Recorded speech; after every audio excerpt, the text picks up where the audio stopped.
Boa tarde a todos de novo. Agora estamos online.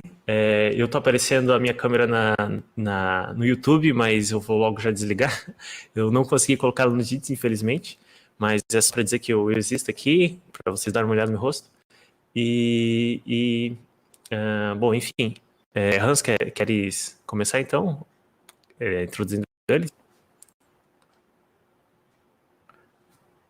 Ou se quiser, eu posso dar essa palhinha e você começa então a introduzir o assunto. Tu tá mutado, não sei se vê.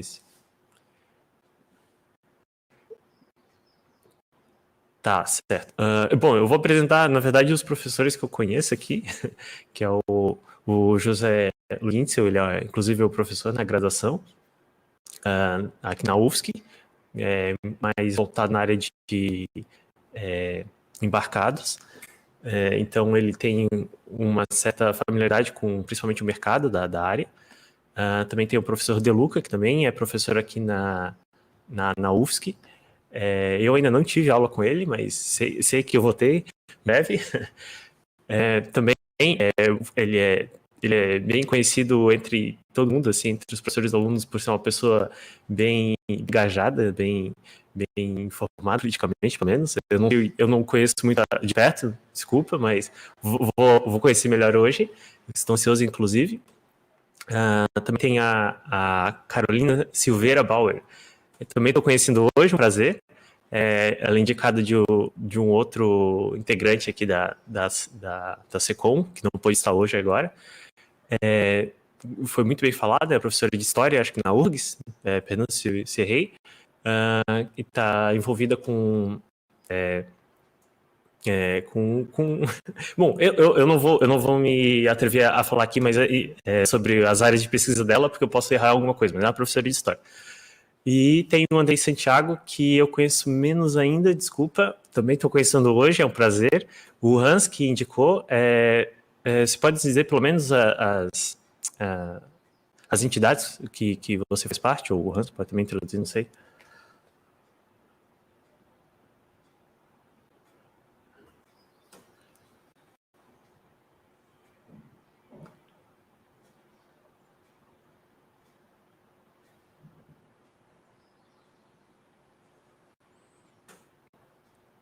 Certo, muito obrigado.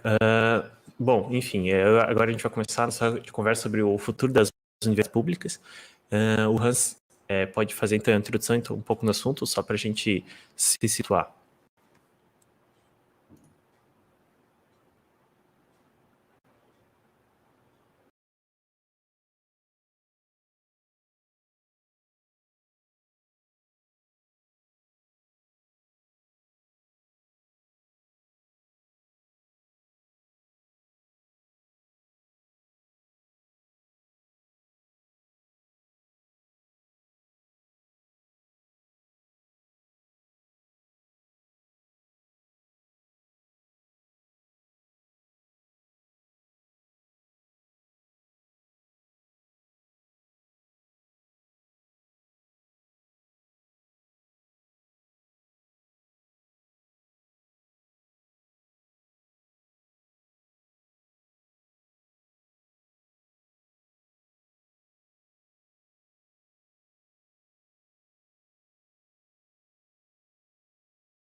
aqui com coisa e qualquer coisa eu interrompo. Alguém quer começar? Eu sugiro que a professora Caroline comece por ser externa à UFSC, todos os demais somos aqui da UFSC.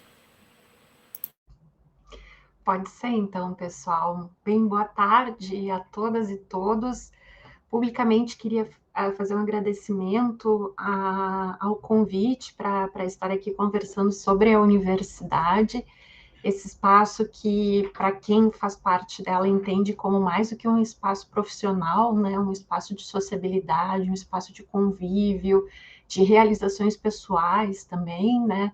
Então, agradeço muito o convite e vou gastar talvez uns 30 segundos iniciais da minha fala falando um pouquinho como é que eu vim parar aqui, né? Enfim, uma pessoa da história do Rio Grande do Sul, como é que veio parar aqui no meio do evento de vocês? Porque a minha presença aqui, ela também se explica para demonstrar que existe ainda muita generosidade dentro da universidade pública, né? Sou professora, então, do Departamento de História da URGS, e algumas das minhas áreas de atuação dentro do laboratório de estudo sobre os usos políticos do passado, que eu faço parte, é a história digital e as práticas das humanidades digitais.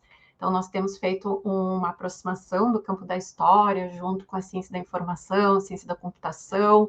Temos nos aventurado um pouco no mundo da programação para tentar, enfim, automatizar algumas funções que nós trabalhamos dentro da história, digitalização de documentação, armazenagem, banco de dados, enfim, todas essas questões.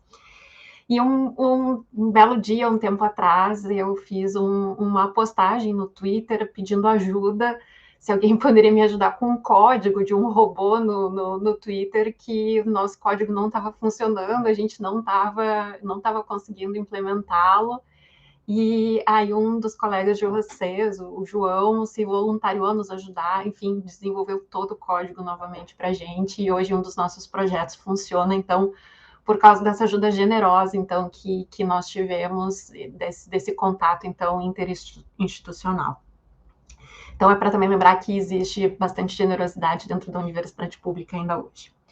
Bom, sendo professora de história, a minha perspectiva de falar um pouco sobre a universidade não deixa de ser do ponto de vista histórico também, mas não fazendo uma reconstituição histórica nem nada, mas tentar compreender essa crise que nós vivemos atualmente na sociedade brasileira, que é uma crise que ela não se circunscreve única e exclusivamente no campo educacional e nas universidades, mas ela se alastra pelas diversas esferas dentro da sociedade, né, dentro da nossa realidade, mas talvez, assim, recuperando alguns aspectos do passado, de que tem um pouco mais de histórico da universidade, né, seja como aluno ou como professor há algum tempo, já vem se defrontando com algumas questões que nos ajudaram a compreender como organizar melhor a luta e como se portar e se manifestar frente a essas adversidades, né?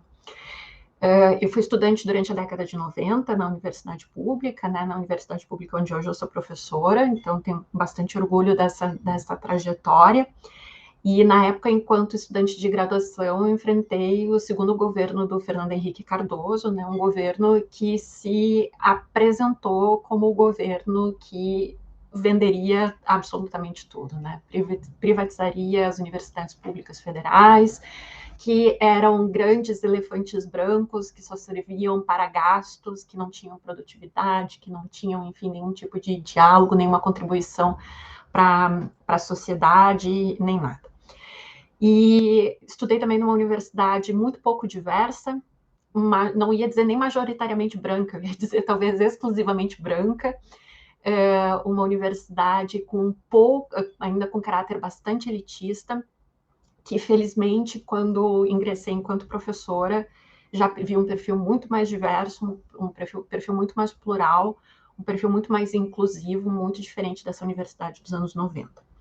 Porém, do ponto de vista da constituição da própria universidade, e como pesquisadora da ditadura civil-militar brasileira, também me surpreende muito que nós tenhamos feito todo o processo de transição política da ditadura para a democracia e não tenhamos enfrentado a reforma universitária que foi feita em 1967 pela ditadura e que instituiu esse formato de universidade que nós temos hoje, né?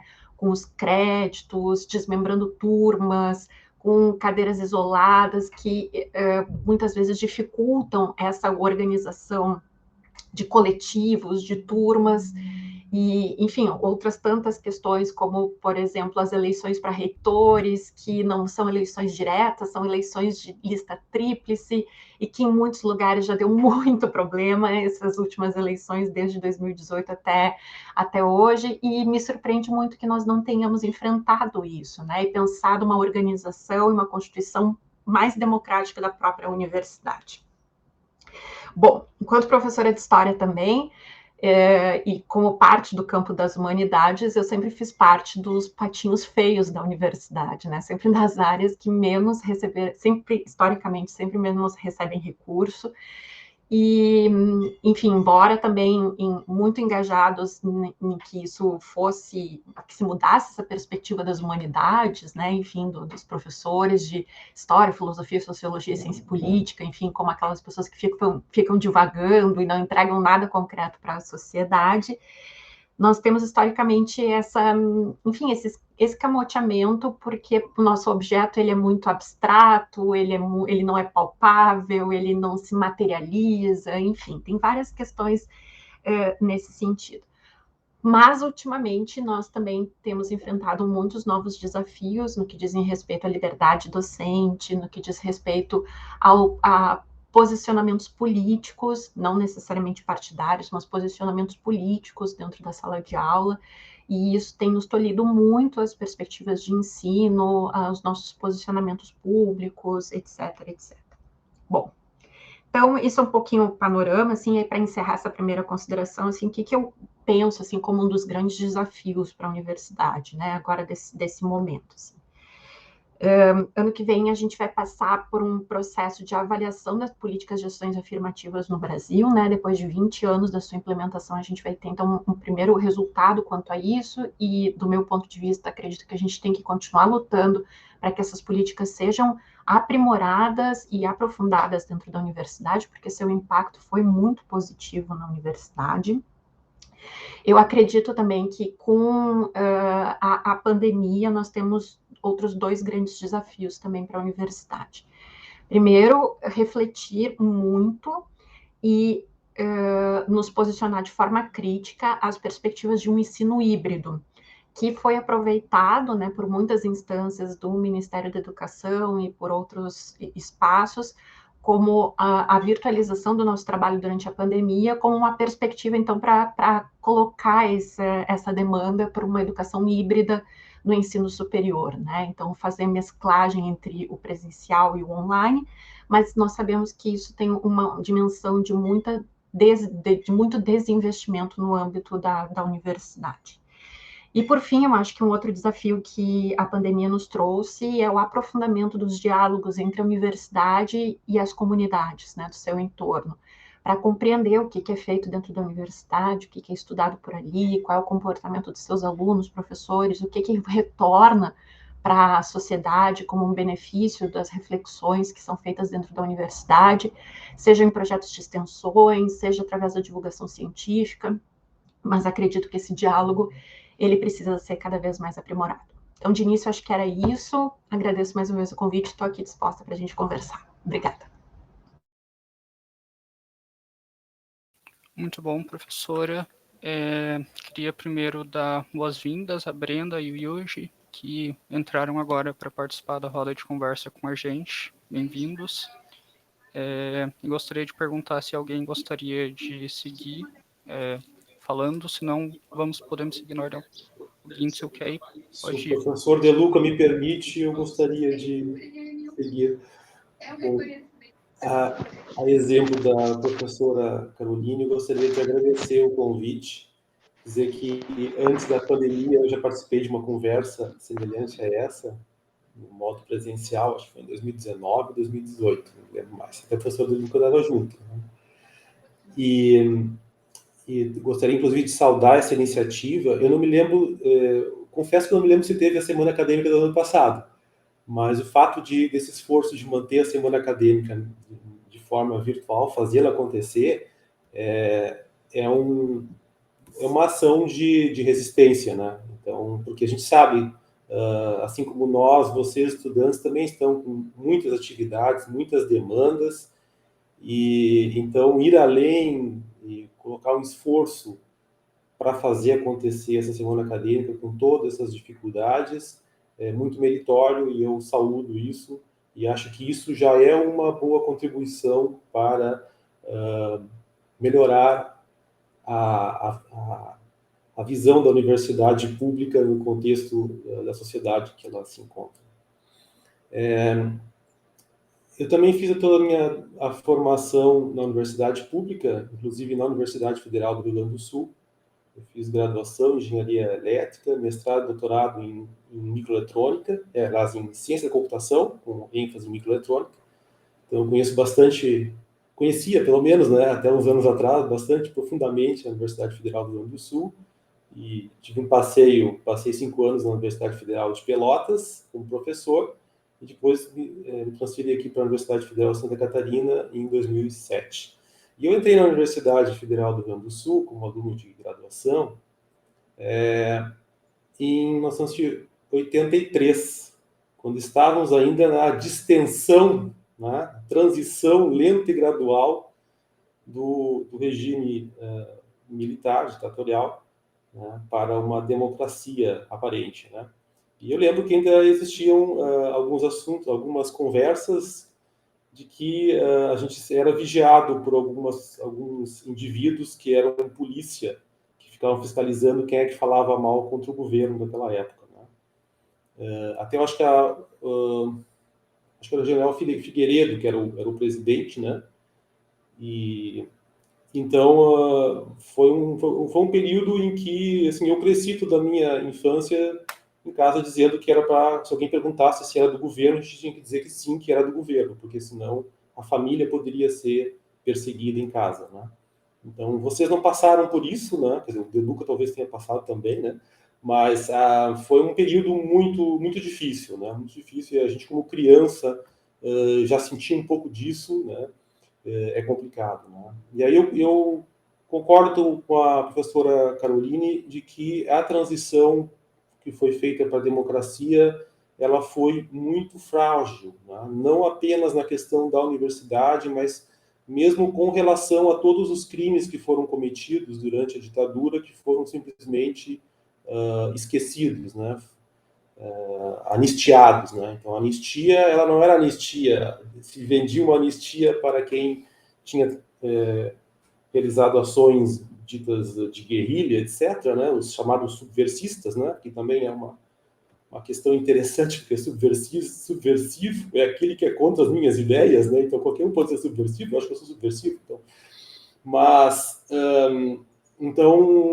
também quem cometeu crimes estando no poder também foi tudo anistiado, né? Então, eu acho que aí já começa a coisa errada, porque a sociedade fica com uma visão deturpada de certas instituições, porque os procedimentos errados dessas instituições não foram devidamente esclarecidos, digamos assim, né? Então, ele já começou uma semente errada, né? As reformas que foram feitas no ensino não foram só na universidade, né? Para vocês terem uma ideia, foi retirado filosofia, foi colocado no lugar educação moral e cívica, que é uma espécie de adestramento militar, né? E coisas desse gênero que foram tolhendo a capacidade de reflexão do povo brasileiro, né? E, ao mesmo tempo, uma degeneração enorme da capacidade do ensino público, uma qualidade cada vez menor do ensino público para a instalação do ensino privado em todos os níveis, né? Então, mas o que eu gostaria eu não vou muito longe, porque senão eu vou acabar divagando muito, né? Mas eu queria colocar nessa minha primeira intervenção duas questões que eu acho fundamentais, porque quando a gente pensa na universidade, a gente tem que pensar em todo o sistema educacional, porque a universidade é apenas, digamos assim, né? É o período final onde os cérebros que foram sendo trabalhados, foram sendo desenvolvidos ao longo de todos os 9, 12 anos de ensino fundamental, mais médio, esse pessoal que consegue chegar lá, vai se desenvolver para ter capacidades de contribuição mais efetivas nas decisões de alto escalão de uma nação.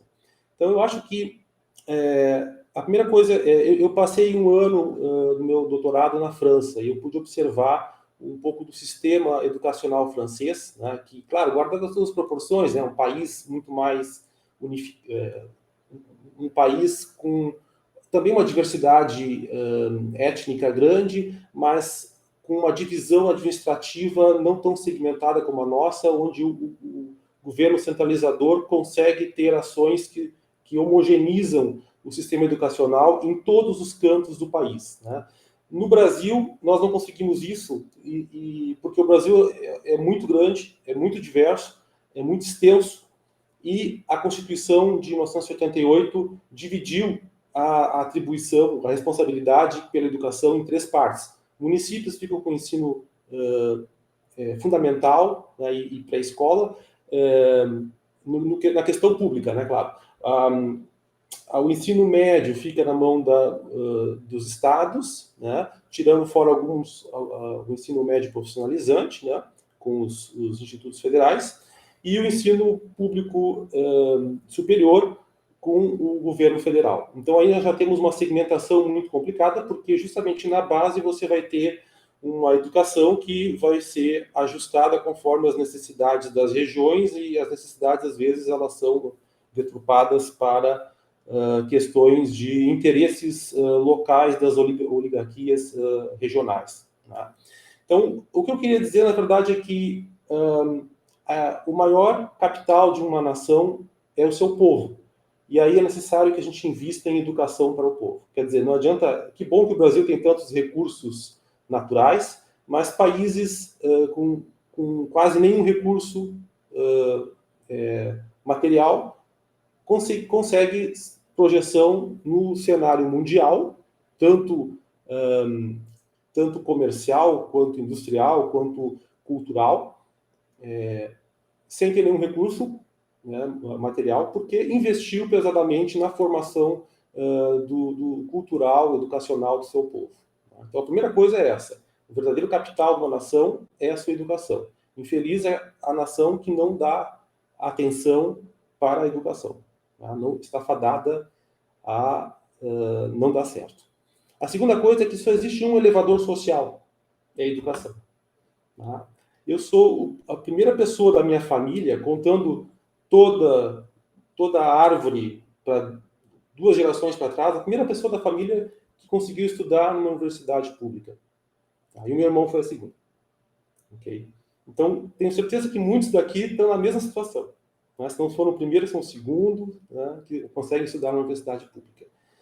E mais do que isso, como a qualidade do ensino fundamental e médio está caindo no ensino público, né, a capacidade das pessoas que estudam, que fazem todo o seu ensino fundamental e médio em instituições públicas, né, tá sendo cerceada, porque naturalmente as pessoas têm menos oportunidades, pela sua formação deficiente, de chegarem na universidade pública.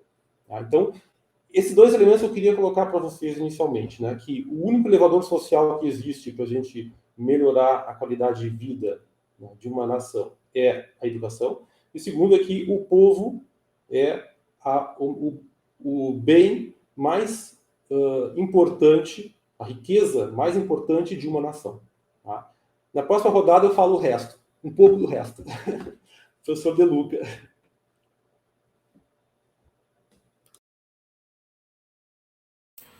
Posso falar, Andrei? Pode. Ok? Isso. Beleza. Então, também vou me apresentar brevemente aqui. A UFSC é minha alma mater, digamos assim, né? Eu me graduei aqui, fiz meu mestrado aqui, sou professor universitário desde muito, muito antes de vocês usarem fraldas, antes, muito mesmo. E nesse período vi coisas que vocês não imaginariam, naves de ataque em chamas ao largo de Orion. Isso é uma referência aí, eu gosto de usar referências, não sei o quanto, porque vocês são tão novos, talvez vocês nem tenham pego a referência, depois fazer um teste aí para vocês. Lágrimas de chuva e tal. Então, voltando, eu faço parte da UFSC desde 1983, né, 38 anos, quando eu comecei meu curso de computação, e eu ainda sei meu número de matrícula, né? E há mais de 30 anos eu sou um professor orgulhoso aqui da UFSC, um orgulhoso professor da UFSC. Já passamos, então, aqui, professores, servidores, estudantes, momentos muito difíceis, momentos de penúria, de total desprestígio, seja salarial ou de viés social e político, né? Eu lembro momentos que, para fazer uma prova em sala de aula, o professor tinha que comprar papel, isso era o governo Sarney, né? Então, como a professora Carol e o professor Gintzel entraram na universidade por volta dos anos 90, eu entrei em 83, então eu ainda tive esse outro período anterior, em que realmente a penúria era proveniente da incompetência, a penúria financeira era um pouco proveniente da incompetência dos governos anteriores, do governo Sarney, do governo ditatorial militar anterior, que gerou esse caos total, associado, evidentemente, com interesses inconfessáveis, ou até confessáveis, né, de sucateamento, etc. Como disse a Carol também, durante todos os 2 governos do Fernando Henrique, não se falou de outra coisa, senão a privatização das universidades. Mas também vivemos outros momentos melhores, né? Momentos melhores, em que a gente tinha mais recursos, em que a gente tinha um salário melhor, em que a gente tinha mais acesso à tecnologia, mais acesso a eventos, participação em eventos científicos internacionais. Isso era algo impensável nos anos 90, né? Fazer cooperação, executar projetos, recursos do CNPq, recursos do CAPES para formação de professores em alto nível, FINEP e coisas do gênero. Teve momentos que, assim, eu não acreditava que eu estava vivendo na universidade, né? Foi algo, pois, lindo. E eu me lembro saudoso desse período. Então, mas nos últimos 10 anos, e também aproveitando um pouco a fala do Gintzel, nos últimos 10 anos, em várias turmas, eu eventualmente sou convidado como paraninfo e tal, e eu faço uns discursos de formatura emocionantes, mas emocionais, pelo menos para mim, né?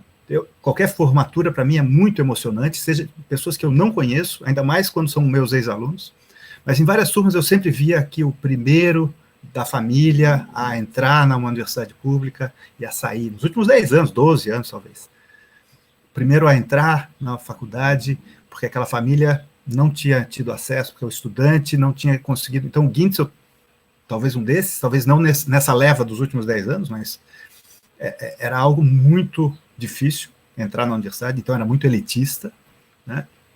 Isso mudou recentemente, porque quando a gente reconquistou a democracia, é uma democracia limitada, porque democracia não é só votar, né? Democracia é que todos tenham acesso às mesmas coisas. Democracia, isso não é comunismo, socialismo, é ter acesso, permitir executar os seus projetos de vida de maneira mais igual entre todos. E então não é só votar, é ter acesso à educação, ter acesso à saúde, ter acesso a uma vida digna. E isso a gente não chegou a conquistar. Quer dizer, só votar poderia ser um passo para essas outras democracias, digamos assim, mas não chegamos ainda lá. Então, e o clima, depois desses anos, né, nos últimos 3, 4 anos, o clima é outro. Em vez de ser os primeiros, agora a gente tem um monte de os últimos. Os últimos alunos que participaram do programa de intercâmbio, os últimos alunos que receberam uma bolsa da universidade para comprar livro, para comprar um computador, os últimos que participaram do projeto de pesquisa, aí já estamos até falando dos últimos professores que receberam recursos do CNPq, recursos do CAPES, da FINEP, para fazer projetos de pesquisa, né? Os últimos que frequentaram uma universidade pública de qualidade, laica, com autonomia didática, autonomia científica. Estamos vivendo nesse limiar, né? Nesse fio da navalha, a ponto de que esses projetos inconfessáveis, digamos assim, se viabilizem e se concretizem, e que todos nós aqui sejamos os últimos, né? Os últimos. E se engana que isso é uma questão só orçamentária, viu? Não é uma questão orçamentária, né? Não é uma questão de dinheiro. É um ataque orquestrado de muitos lugares. É contra a informação correta, contra as estatísticas. Nosso departamento é de informática e estatística, está contra a estatística, é contra dados científicos, é contra a história, né? É contra é contra o pensar. E é contra tudo que nos leva em direção à verdade. Não quero dizer que eu sei a verdade, mas tudo que nos leva em direção à verdade. E isso é a universidade, isso é o conhecimento, isso é a educação. Né? Mesmo que o orçamento tivesse folgado, a gente estaria na mesma lama, né? Na mesma lama. As mesmas ameaças, as mesmas ironias sobre a universidade ser um bando de desocupados, zebras gordas, que recebem salários aviltantes, que estamos todos estáveis, que os estudantes também fazem de conta que aprendem e tal. São insultos por parte de quem não tem nenhum compromisso com a verdade e de quem não tem nenhum compromisso com o futuro. Há interesses que são explícitos, outros são inconfessáveis. Às vezes a gente não percebe uma agulhinha ali, uma alfinetada ali, né? Mas é para gerar confusão sobre o nosso papel como universitários, estudantes, professores, servidores, e a comunidade como um todo, comunidade universitária, né? Para gerar confusão sobre o nosso papel como algo plural, algo que deve ser democrático, que deve ser acessível e tal. Porque tem interesse desde comercial. Então, a universidade privada que paga propaganda na TV tem mais prioridade, tem mais vigor nos discursos dos comentaristas do que uma universidade pública que não faz propaganda. E esse é um dos pontos menores aí que a gente vê, mas a mídia ainda tem muito o que falar. E aí isso propaga, e replica nesses canais que a gente conhece bem, canais de fake news, etc. Então, tentativas de estrangular, por quê? Como também disse o Gintzel, né? Porque é isso que faz a gente avançar, né? É o conhecimento, é a arte, é a cultura, é a ciência, o conhecimento que faz o futuro. E aí a gente pega o ponto, o futuro. O futuro da universidade não está desatrelado do futuro da sociedade. O futuro da universidade está associado ao futuro da sociedade como um todo. Então, de novo eu digo, a gente está num limiar, num limiar entre esse momento caótico e de lama e de fim dos tempos que a gente vive, né? E a possibilidade de um futuro diferente. Então, se o papo é sobre futuro da universidade pública, o papo é sobre resistência, sobre reconstrução, sobre fazer com que a sociedade também reconheça a universidade pública como algo integral, não como algo destacado, não como algo separado da sociedade, né? Então, cada aluno, cada ex-aluno, cada professor, aposentado ou não, cada funcionário, cada membro da comunidade, cada pai, mãe, marido, esposa, filho, filha de estudante, pai, professor, tem que pensar sobre o papel dessa universidade, e mesmo com divergências políticas, política partidárias, ou o que for, pensar qual é o papel da universidade e tá todo mundo na mesma trincheira, digamos assim, né? Porque esse é o futuro. Sem a universidade, sem a educação, sem a cultura, sem a ciência, sem os órgãos de fomento, não existe futuro. Qual o tipo de educação que essa parcela de poderosos, digamos assim, tem interesse? Em alguém que saiba o trivial de português para ler os manuais de instruções para apertar botão de máquina e a matemática mais para colocar 2 ou 3 peças diferentes ou a mais numa mesma máquina. Esse é o tipo de conhecimento, esse é o tipo de educação, né, que um certo setor quer impor para a universidade, né, que algum ministro aí já disse, não, que a universidade não é para todos, né, o atual ministro da Educação. A universidade não é para todos, é para uma elite, ou seja, voltar àquele momento lá dos militares, em que a universidade é para um pequeno grupo de destacados. Por que eles são destacados? Porque eles fazem parte do grupo de poder. Enquanto a nossa visão é diametralmente oposta, né? E também a questão só encerrando isso, e para também deixar um ponto no ar, a questão do ensino híbrido, que também é algo que está borbulhando e que alguns dizem, está vendo? É só assistir vídeo no YouTube, não precisa universidade, né? Na verdade, nós somos seres sociais e que a gente aprende de várias maneiras. E uma das maneiras que a gente aprende é interagindo, né? A formação vai além do assistir um vídeo, vai além de ler um livro, a formação vai da nossa conversa. Ainda que a gente seja da área de tecnologia, né, que é muito mais essas coisas assim, de caixa quadrada, a gente precisa desses momentos aqui, por exemplo, né, a gente precisa das disciplinas de informática e sociedade, das humanidades digitais, né, um setor que me encanta e que me interessa muito entrar, mas eu não tenho capacidade ainda de discutir esse assunto, mas nós, profissionais, estudantes da área de tecnologia, temos que sair também da nossa bolha de tecnologia, da nossa bolha do quadrado, para pensar nisso, né? Então, é só esse gancho de que o ensino híbrido, quer dizer, a gente aprendeu muito sobre educação à distância, sobre educação remota, etc., mas também teve percalços, né? Tem momento, a gente ouviu ontem na reunião do nosso departamento de que houve uma onda de aprovação nas disciplinas de cálculo. Por que será? Não, é porque o ensino à distância é muito melhor. Vamos ver se é isso mesmo, né? Quer dizer, liberou geral. Então, a gente precisa parar, discutir, mas sabendo que existe um plano contra a universidade e contra a sociedade, no fim das contas, e que a gente precisa estar unido. O problema é que tem uma outra velha coisa que é a esquerda, né? Não estou conclamando só a esquerda, mas a esquerda só se une no camburão. A gente precisa unir todos, mais do que só a esquerda, para defender uma universidade, um conhecimento e o futuro. Era isso que... E aí eu agora libero a palavra. Agora o Andrei pode ir, e também queria fazer o anúncio que a gente vai abrir as inscrições, então se alguém que não está nos convidados, né, quiser participar, tiver alguma dúvida, o chat está aberto, dá para fazer pergunta pelo YouTube também. E é isso, pessoal, pode ir o Andrei. Pô, eu queria ir no início antes, mas depois de ter visto todas as contribuições aqui, eu fiquei feliz de estar no final, porque eu vou conseguir fazer um apanhado tanto dos diversos assuntos que foram tratados aqui, com um resgate da própria luta que teve na UFSC, né?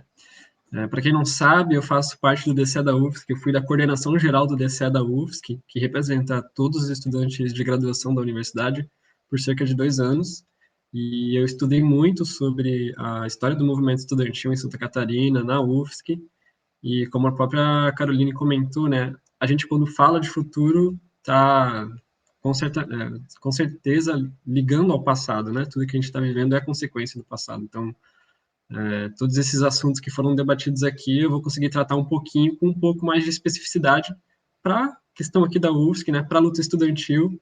E eu acho que, já dando um panorama, né, dessa minha pequena falinha, que eu tenho os materiais aqui separados até para dar um pouco mais de base, né, o que eu vou falar, a gente, na UFSC, né, a gente, enquanto estudante, é uma parte integral, assim, da construção da universidade. Eu acho que muitas vezes a gente vê o professor nesse local, né, do saber, de estar enquanto essa entidade que vai estar dando conhecimento, mas muitas vezes a gente também tem a troca dentro da sala de aula, a gente tem a troca com servidores técnicos no dia a dia, a gente tem todo um arcabouço teórico de saber aí do nosso cotidiano, que a gente leva para a universidade, a gente integra, e sem a gente não tem como uma aula acontecer, né? Acho que isso até fez a gente pensar muito na época que a gente fez a greve recentemente na UFSC, que quando a gente parou de ir às aulas, as aulas não aconteciam, né? Só aconteciam com alguns professores, mas a gente conseguiu até barrar alguns. A questão eu queria comentar aqui sobre essa importância, né, do engajamento dos estudantes, dessa integração que existe entre os estudantes e a universidade, os professores e os técnicos, passando um pouco nessa história que já foi comentada aqui. Eu acho que tem 3 aspectos muito essenciais para serem comentados, estou notando aqui meu tempo, que é justamente essa reforma universitária que teve na ditadura militar e como ela reverbera até hoje, as políticas dos anos 90, que também foram comentadas aqui, e a política recente agora do ensino híbrido. Tudo isso já foi comentado, o que eu vou fazer só é colocar um pouco mais de ênfase em uns documentos que foram lançados nesses períodos para ver como eles de fato fundamentaram essas políticas que a gente está vivendo, né? Então, Por exemplo, já na ditadura militar, a gente vai ter o acordo entre o MEC, né, o Ministério da Educação, com a Agência dos Estados Unidos para o Desenvolvimento Internacional, que é o MEC e o SAID. E isso é justamente o que a Carolina estava comentando, dessa diminuição da carga horária, dessa fragmentação do saber ainda maior, dessa cada vez menos ênfase, né, nas ciências humanas. E isso também está totalmente ligado com políticas externas, né, como já bem comentado também, para o sucateamento das universidades. Uma das propostas que tinham nesse MEC-USAID era justamente de tornar as universidades públicas fundações e fazer com que elas cobrassem mensalidades, né? Então, as universidades públicas deixariam de existir no país. E a UFSC foi um laboratório aqui no Brasil.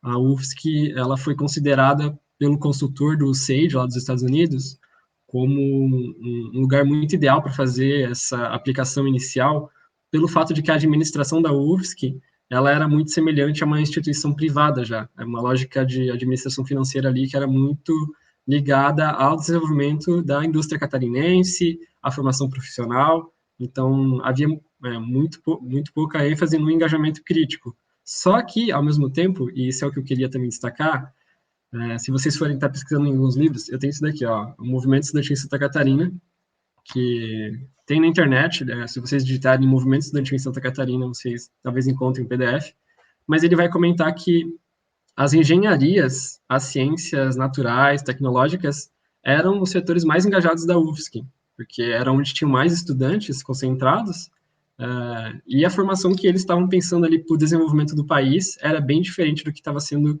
proposto pela universidade ou pelo que estava vindo de fora. Então, acho que é muito importante resgatar isso, para ver como o CTC aqui da UFSC foi bastante engajado, não somente nesse início da ditadura, mas até ali nos anos 90. E justamente nos anos 90, a gente tem um documento do Banco Mundial, que é o Política e Prioridades e Estratégias para a Educação, que ele vai comentar exatamente sobre essa necessidade de colocar cada vez mais ênfase na educação básica, em detrimento do ensino superior, que é algo que a gente está vendo agora recentemente, de um investimento muito grande nessa formação inicial, que é justamente o que o Goetzel colocou, dessa formação que dura um tempo bastante grande e que prepara mentalmente a gente para se integrar aí no mercado de trabalho, se integrar nessa sociedade, com todas as narrativas que a gente já vê que são bastante hegemônicas, esquecendo muitas lutas, esquecendo muita contribuição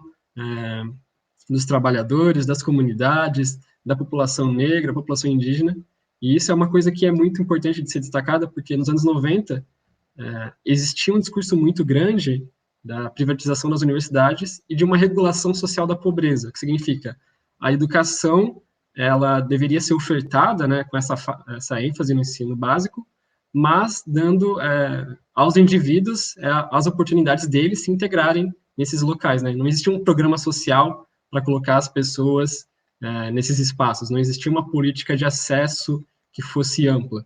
Pelo contrário, o que existia era reformas econômicas que buscavam cortar gastos e abrir instituições, às vezes, de forma fajuta, cobrando mensalidade e deixando ao indivíduo a responsabilidade de se integrar nesses espaços. Então, não é à toa que a gente vai ver o ensino superior aqui em Santa Catarina, nos anos 90, ter um surgimento gigante de universidades privadas. A gente vai de cerca de 60 comunitárias para cerca de 90 privadas, assim, dobra o número de privadas. As universidades públicas, né, a gente vê que tem um desmonte total, e as políticas de restrição ao ensino superior continuam, né? O Banco Mundial, naquele período dos anos 90, com esse documento, não tinha nenhum interesse em colocar a possibilidade de um acesso gratuito ao ênsino superior, né? A gente tem exemplo de países aqui que não tem vestibular, mas no Brasil isso continuou e não era nenhum tipo de preocupação. A preocupação era a ênfase na educação básica, nessa formação para o mercado de trabalho e essa regulação social da pobreza. E aí, chegando agora nos dias atuais, o que a gente vê é novamente o Banco Mundial com um novo documento, que também dá base para o MEC e para a educação das instituições superiores no Brasil atuarem, que recentemente, logo no início da pandemia, ele vai lançar um documento chamado Políticas Educacionais da Pandemia do Covid, e ele vai colocar que é essencial, é crucial, é a palavra que ele coloca, implementar as medidas de ensino à distância de forma permanente, aproveitando dessa oportunidade, né, desse aprendizado aí que a gente está vendo que não é nada de aprendizado, é basicamente um sofrimento que a gente está tendo constante nesse período pandêmico, para fazer com que a universidade cada vez mais perca esse caráter de formação social e humana que o De Luca estava comentando, né? A gente vê o governo que ele tem uma política de terra arrasada, que às vezes parece que está deixando tudo ao Deus dará, mas que, na verdade, a gente, se for esmiuçar, vai ver que as prioridades dele são bem diferentes do que a gente estava imaginando, até porque a gente, às vezes, espera que fosse ideal, né, do governo federal, por exemplo, fazer uma política unificada para que as universidades saibam lidar com esse período pandêmico, tenham os recursos para investir na assistência estudantil. Não aconteceu. O que aconteceu foi corte no meio da pandemia, cada um fazendo o seu próprio calendário para ver como retorna, cada um cedendo às pressões em seu estado para ver por quanto tempo permanece com o ensino à distância. Então, o que a gente vem vendo agora é um período de bastante resistência, como já comentado, e de reencontro. E aí, já encerrando a minha fala também, para mim não me delongar e dar mais espaço para a gente aqui na roda de conversa pensar, essa questão, acho que do reencontro vai ser fundamental. A gente já tem aqui na UFSC a data marcada para o retorno presencial, ainda que a gente tenha, né, a variante aparecendo aqui agora, que os especialistas estão vendo que precisa de atenção, mas que ainda é necessário a gente ter cautela, a gente não voltar totalmente à quarentena, mas o que acontece é justamente, a gente vai retornar e a gente vai se reencontrar, tanto com os nossos colegas, com os professores, mas com as entidades de base, com o movimento político. Ano que vem vai ser um ano eleitoral, vai ter muita coisa acontecendo ao mesmo tempo, mas uma coisa que a gente não pode perder de vista são esses exemplos de resistência, né? Como eu comentei, o próprio CTC, eu acho que isso é central para vocês deixarem marcado, eu acho que da minha fala também, foi um centro muito importante por bastante tempo aqui na UFSC, pessoas que faziam parte do DCE da UFSC na ditadura militar, que organizaram a Novembrada, que expulsou o ditador Figueiredo aqui de Florianópolis, faziam parte de cursos da engenharia, da medicina, não tinha computação, eu acho que nos anos 80, mas eram do CTC, né? Então, acho que é muito importante a gente estar atento a essa questão do engajamento político constante e para concluir, também puxar o que a Caroline comentou dessa aproximação com as comunidades, né? Eu acho que isso vai ser essencial no próximo período. A gente tem agora na UFSC acontecendo debate sobre a curricularização da extensão, que é uma palavrinha grande, mas que ela traz um debate sobre a incorporação da extensão nas grades curriculares, né? Então, esse processo de sair da universidade. E eu acho que isso é algo que a gente tem que pensar com muito, muito cuidado, muita atenção, para sair de uma forma que a gente consiga estar se somando às comunidades, às demandas delas, para que elas se reconheçam na universidade, consigam ver seus filhos que estão ali também, que a gente consiga estar, de fato, trazendo eles para essa defesa da instituição pública, gratuita e de qualidade. Eu acho que é muito importante todo esse debate que está acontecendo aqui. Queria agradecer o pessoal do Calico, que está organizando a Semana Acadêmica, por ter me convidado, e também a presença de todo mundo aqui, porque eu acho que isso também, de fato, agrega muito, e é muito importante a gente ter esses momentos de debate para a gente conseguir, enfim, avançar na construção de uma universidade que não seja mais elitista, né, seja uma universidade, de fato, popular, aí, com a cara de toda a comunidade que compõe nosso Brasilzão, que é imensa, né, é gigante. Então, é isso. Muito massa, gente. O Curupira se inscreveu, agora a gente pode abrir a fala para todo mundo, e a gente não tem ordem mais de fala, né? Então, quando os convidados quiserem falar, podem se inscrever também, que eu coloco vocês na lista. E é isso, pode ir, Curupira. Boa tarde, obrigado pela introdução. Eu queria fazer uma pergunta a respeito sobre os orçamentos, porque particularmente eu sou bem ignorante, né, a respeito tanto da história do Brasil quanto da história e principalmente da história das universidades. Então, parece, sei lá, desde que eu comecei a ter um contato maior com as universidades nos últimos anos, parece que é corte, e eles iam aumentando, e agora na pandemia mais ainda. E parece que as universidades não têm um respiro, mas eu fui olhar um pouquinho, alguns anos antes também, E era mais cortes, e parece assim, nunca teve um momento em que teve um governo que disse, não, vamos investir na universidade, né? Vamos investir no povo, como o professor Guintes estava falando. Com certeza na ditadura também foi o caso, né? De cortes e cortes e cortes, e isso eu tenho certeza que aconteceu. Mas eu pergunto, teve algum momento em que foi mais branda essa situação, assim, que foi um pouco melhor, talvez nos anos 90? Eu desconheço, eu queria entender um pouco melhor da história, assim, como é que a universidade conseguia lidar com isso, assim, como é que foi a resposta da universidade a tantos cortes ao longo da história? A minha pergunta é aberta, no caso, eu não estou direcionando a ninguém. Quem puder contribuir no assunto, por favor, é que responda. Pode ir, professor Guintzel. Eu posso falar um pouquinho. Bom, eu não conheço detalhes, né? Eu vi uma vez, quando houve em 2019 uma consulta pública na Assembleia Legislativa aqui da Santa Catarina, a apresentação dos dados do orçamento da universidade, né?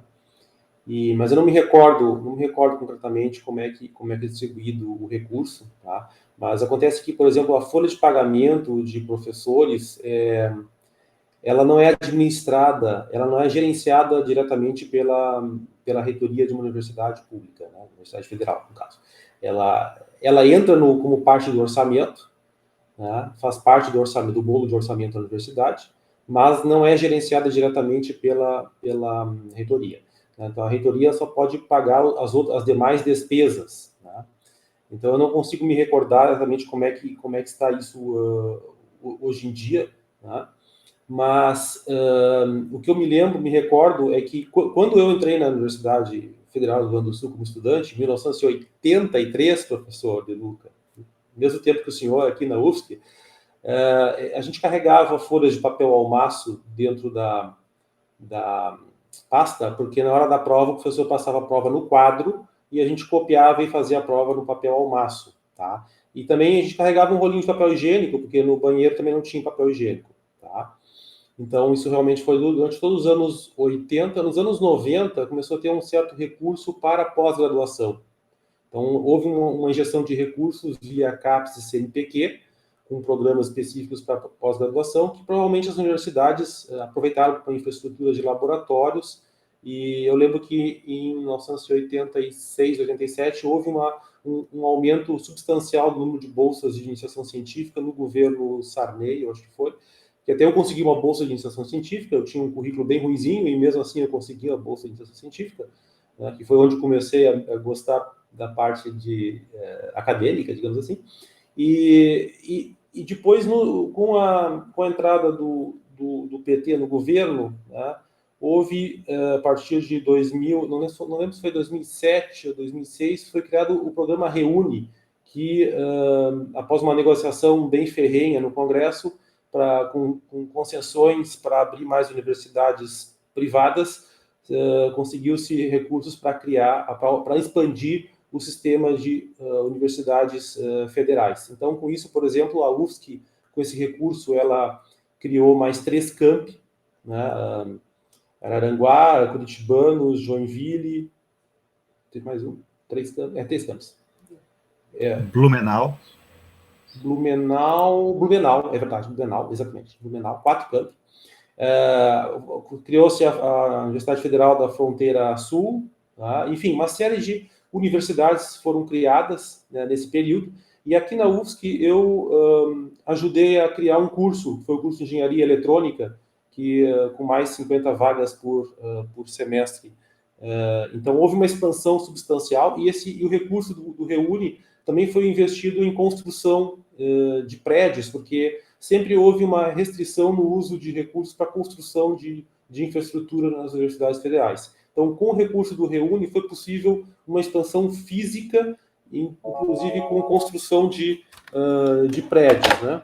E depois disso, o recurso foi minguando, né? Depois, quando entrou no governo da Dilma, houve um esforço para mandar estudantes para o exterior. Então, o recurso que era, a princípio, para ser direcionado para pesquisa com o Fundo Nacional de Ciência e Tecnologia, ele foi redirecionado para bolsas para mandar estudantes para o Ciências Sem Fronteiras, que é uma a meu ver, uma ação muito interessante, só que não houve, assim, houve um interesse maior pela quantidade, né, pelo número de pessoas utilizando essas bolsas, do que pela real capacidade das pessoas que foram mandadas para o exterior de realmente fazer bom uso desse recurso. Mas eu já tive vários alunos, inclusive alunos de mestrado e doutorado, que tiveram a possibilidade de passar parte da sua graduação no exterior. Isso foi muito bom para a formação deles, né? E claro, de novo, claro que a elite acaba sendo a mais beneficiada sempre, né? Então, com relação ao recurso, né, houve sim um momento de um investimento, mas assim, a gente não pode ser ingênuo, né? Tudo que é negociado no Brasil tem que ser negociado com quem manda. Então, a quantidade de concessões de universidades privadas teve que ser negociada para poder ter essa expansão no sistema de ensino público, né? E depois o recurso foi caindo paulatinamente, né? E com a crise aí que houve, né, no período de deposição da presidente Dilma, e a coisa depois ali foi realmente só para baixo, né? Então, sim, houve um período de recursos, né, com uma certa folga, inclusive, de orçamento, né?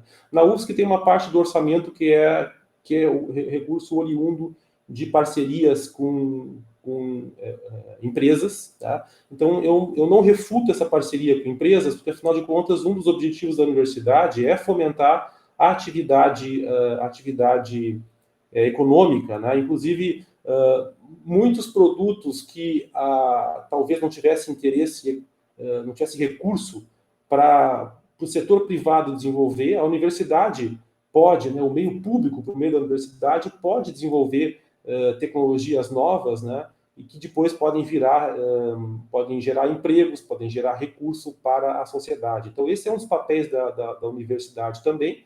A questão toda é encontrar o bom termo, né, entre atender os demais interesses de formação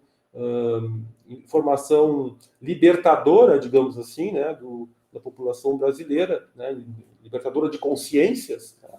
E, ao mesmo tempo, gerar o conhecimento intelectual que pode se transformar em atividade econômica que gere renda e emprego, né?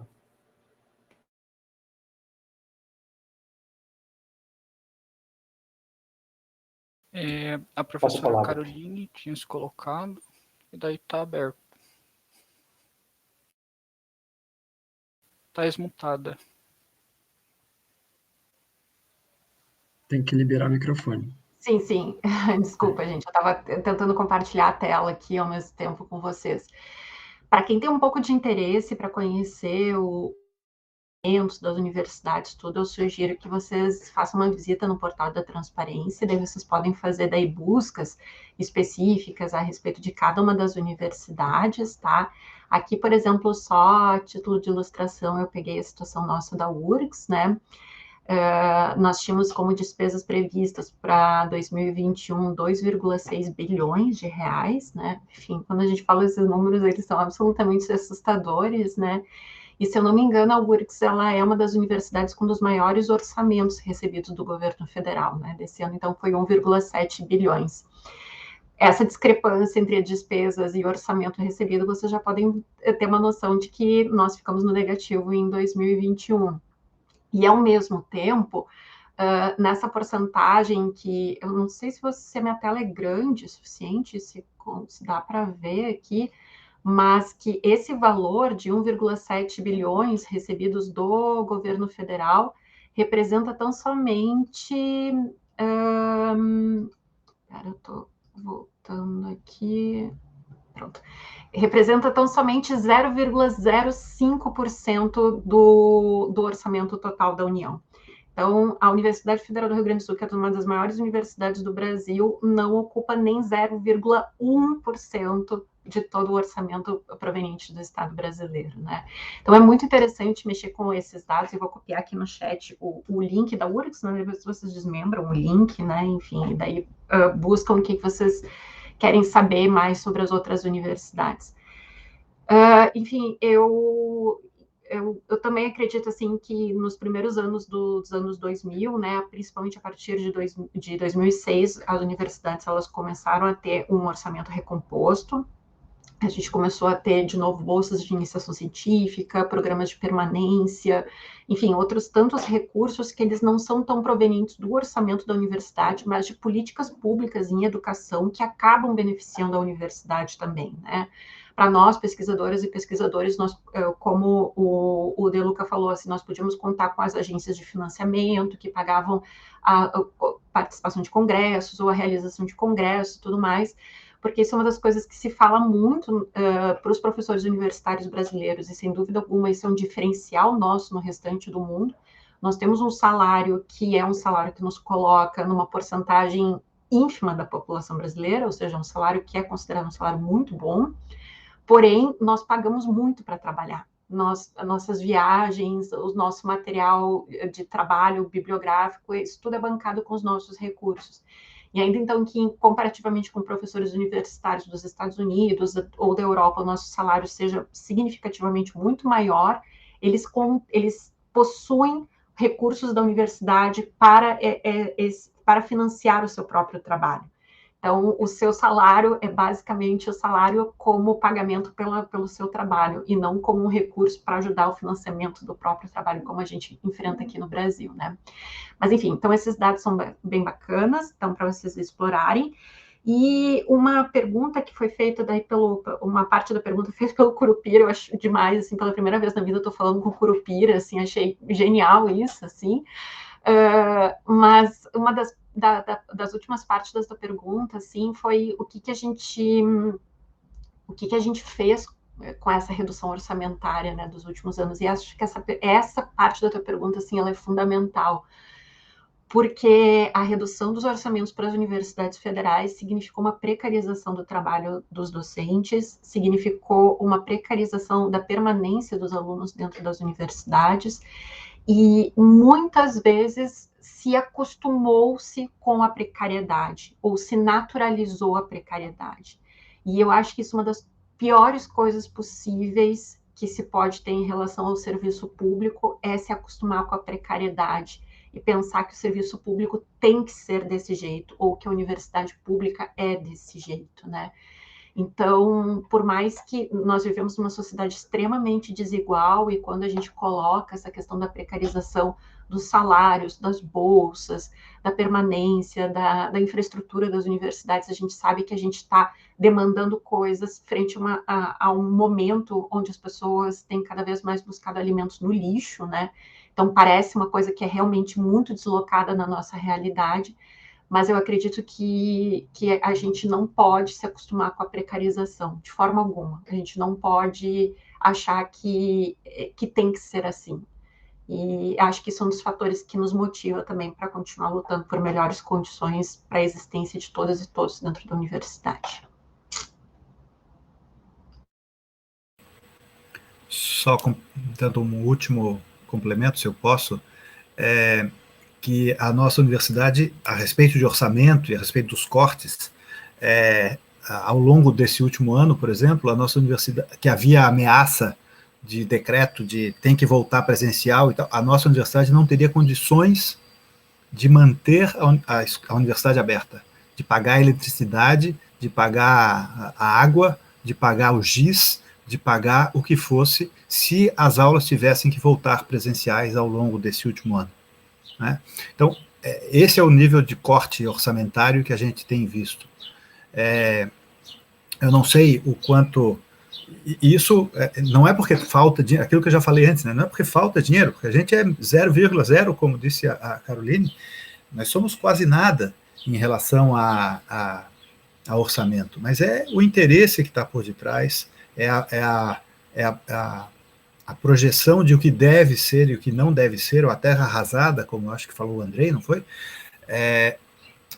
Então, a questão do orçamento é o mecanismo que eles têm, além né, é o mecanismo que eles têm de estrangular a universidade, ao mesmo tempo que, do outro lado, fazem fake news, fazem discursos de que nós somos privilegiados, de que os estudantes universitários são privilegiados, de que a gente tem estabilidade, etc. Ou seja, são os dois mecanismos que estão sendo trabalhados, né, para a desmoralização e estrangulamento da universidade. E esse então, eu repito e concluo que o orçamento é fundamental, mas não é o problema. O problema não é o dinheiro, né? Para nós é o problema porque falta, né? Para nós, a universidade, é o problema porque falta, mas não é o problema do governo, né? Não é o problema do país, a falta de dinheiro. É a prioridade que se dá e o interesse que se tem por detrás. É isso. O Andrei quer falar, já passo a palavra para ele. A gente está se aproximando do nosso teto das 3 horas, né? A gente ainda tem 15 minutos. Eu gostaria de sugerir da gente estar fechando as inscrições na fala do Andrei. Daí, caso alguém queira estar contribuindo, essa hora. Pode ir, Andrei.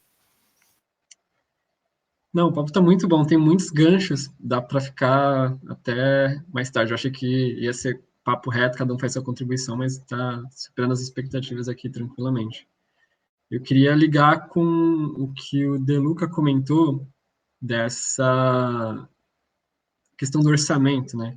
Acho que ligado ao orçamento, ao investimento público, um assunto muito importante, tanto na Universidade Federal quanto na sociedade geral, é a participação popular, né?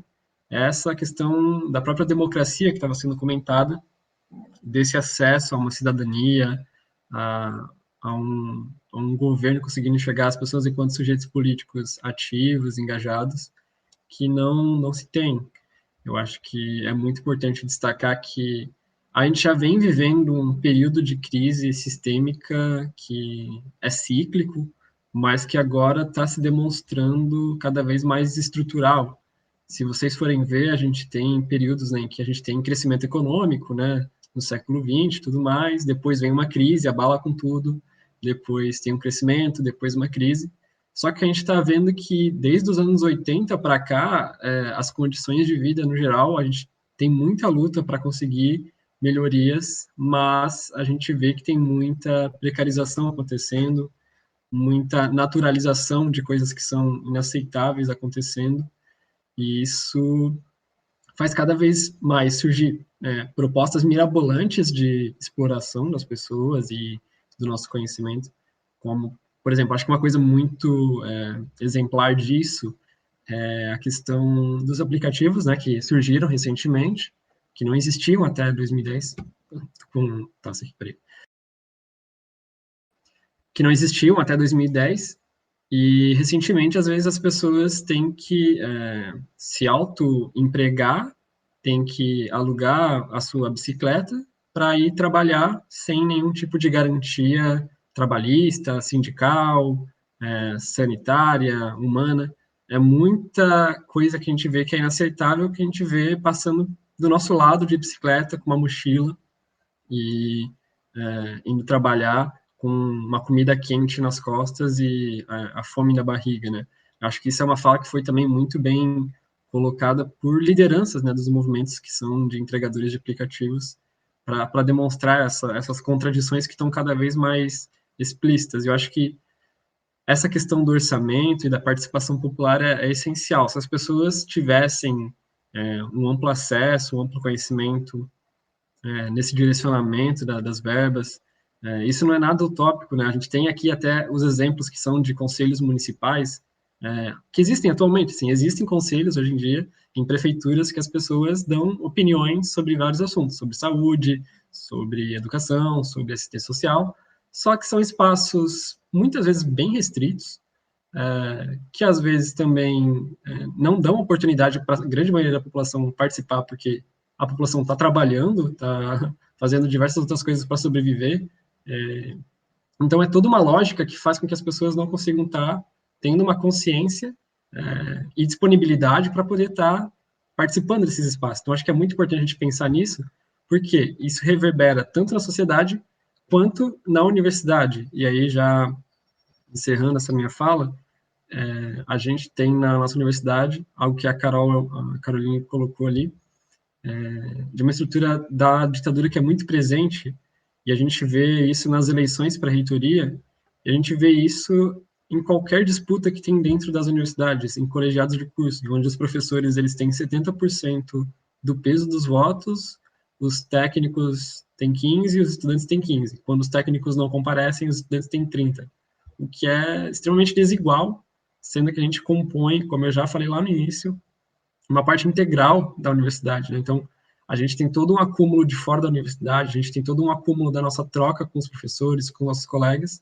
que tem que ser levado em conta e que a gente vê que essa estrutura que está em voga, né, ela não permite isso. Então, acho que essa necessidade de engajamento político, de continuar pensando em alternativas para cada vez que surgem esses desafios, é muito importante. Eu acho que a participação popular é essencial.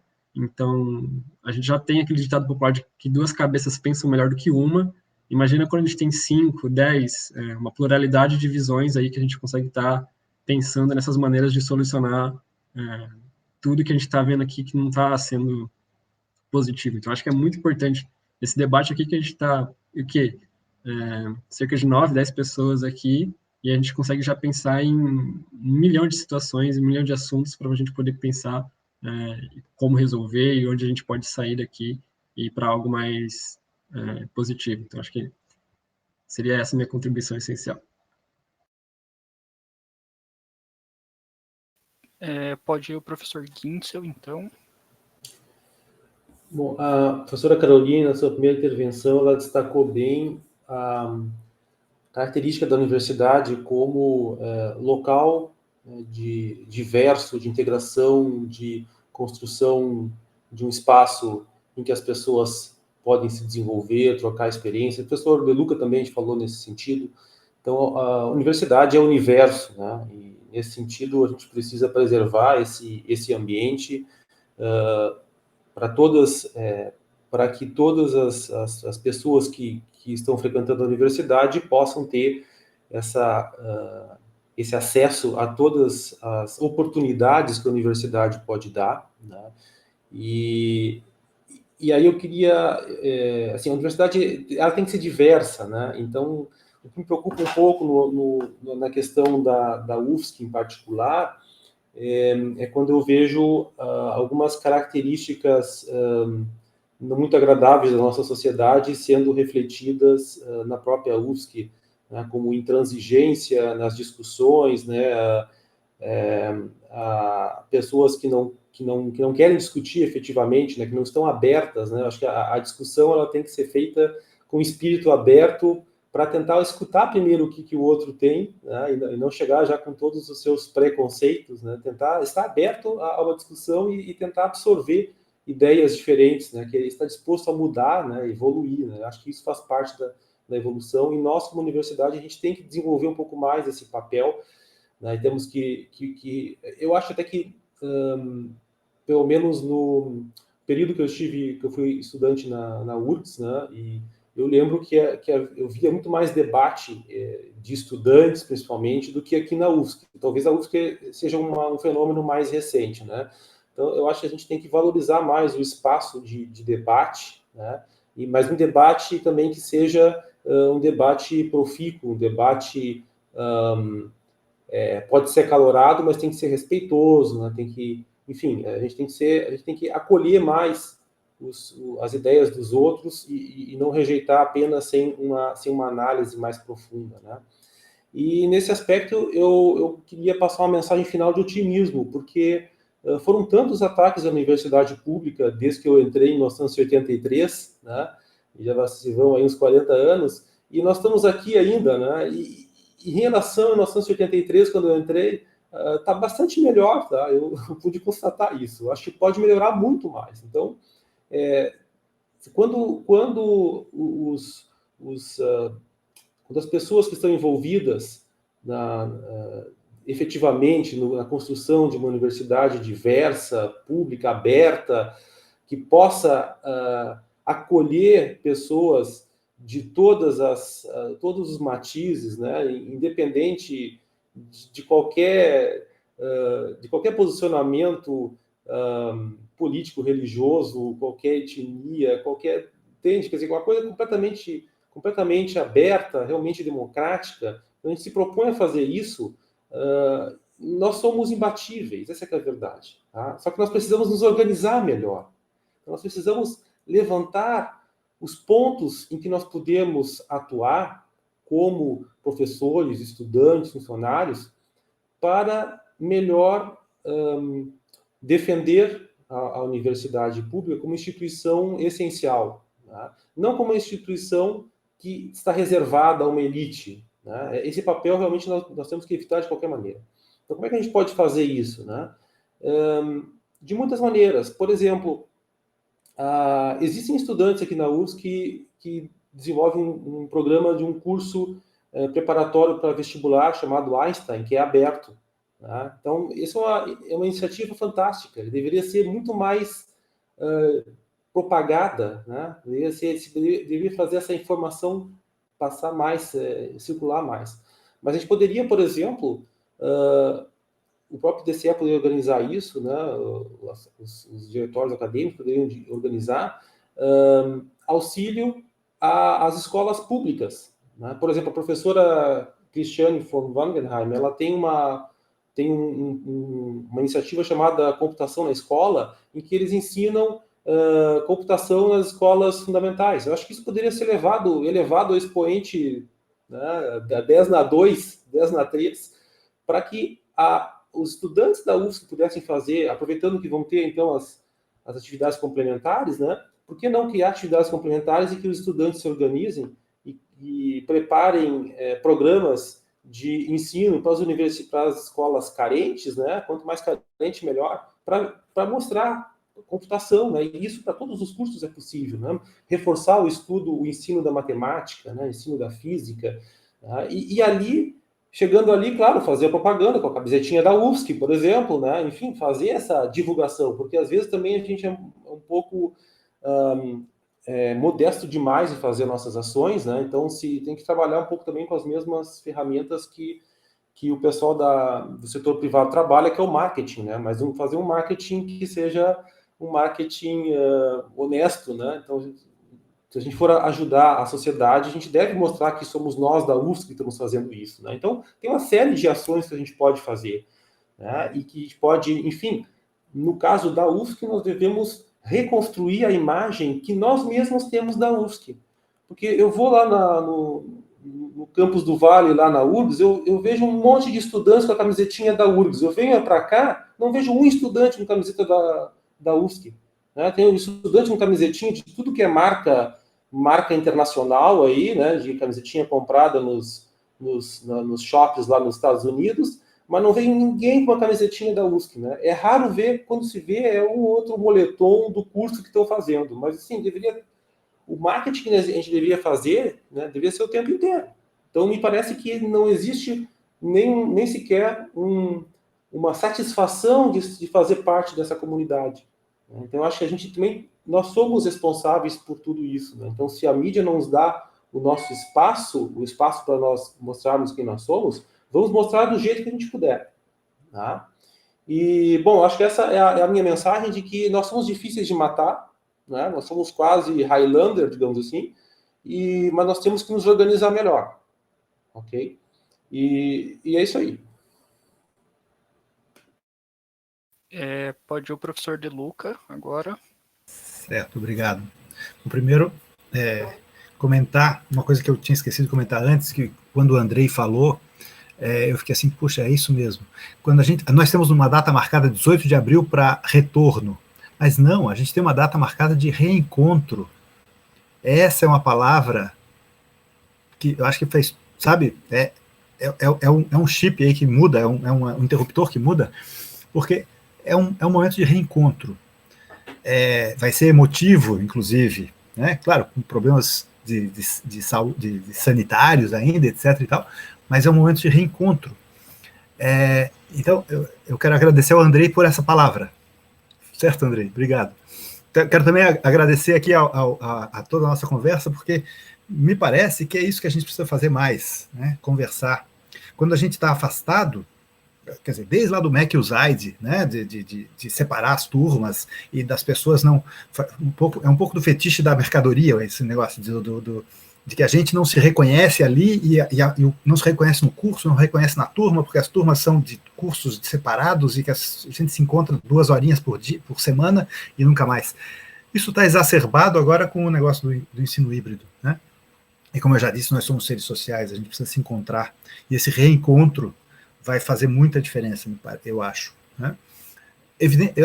Eu dou aula no 3º semestre e as minhas turmas nunca tiveram uma aula em sala de aula, né? Nunca tiveram uma aula em sala de aula, da UFSC, evidentemente, eu estou falando, né?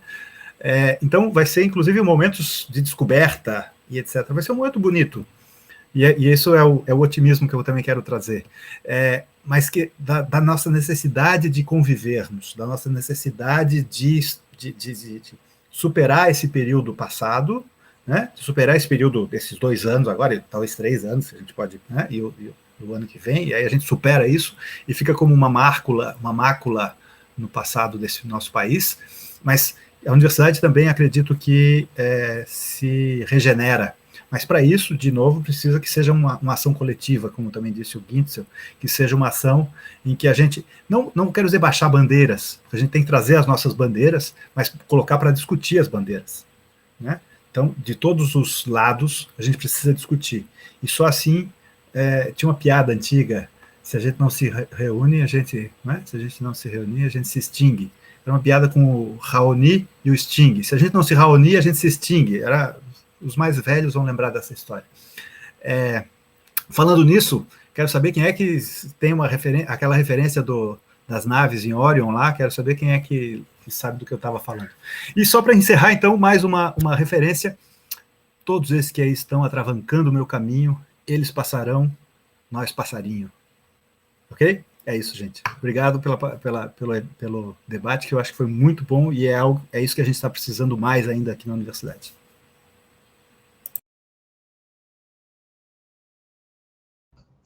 Pessoal, também queria agradecer a oportunidade de ter estado aqui com vocês, de conversar um pouco sobre esse espaço, que, como eu comentei, não é só um espaço profissional ou de formação de vocês. Para nós que ficamos, depois que vocês vão embora, a universidade é parte do nosso lar também, né? É um lar, é um dos nossos lares também. Então, faz parte da nossa percepção saber que ela está em constante disputa. A educação, ela é um parâmetro dentro dos governos, dentro do espectro político, e está sempre em disputa. E se nós aprendemos algo com a conjuntura mais atual, é de que a democracia não é um dado, de que as coisas não estão anteriormente ganhas e que elas estão sempre em disputa. Então, faz parte do nosso papel, enquanto estamos ocupando e desempenhando essas funções, que nós estejamos vigilantes, atentos e fortes para enfrentar essas lutas. Muito obrigada mais uma vez pelo convite, foi um prazer estar aqui com vocês.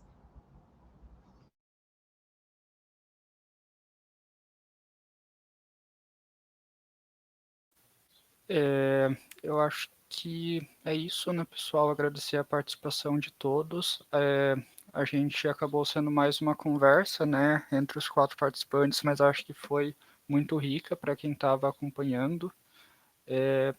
Se alguém quiser estar fazendo alguma última despedida mesmo, né, sintam-se à vontade. E é isso, pessoal. Obrigado por terem comparecido. Embora para o resto da semana acadêmica. Pode ir, Gintzel.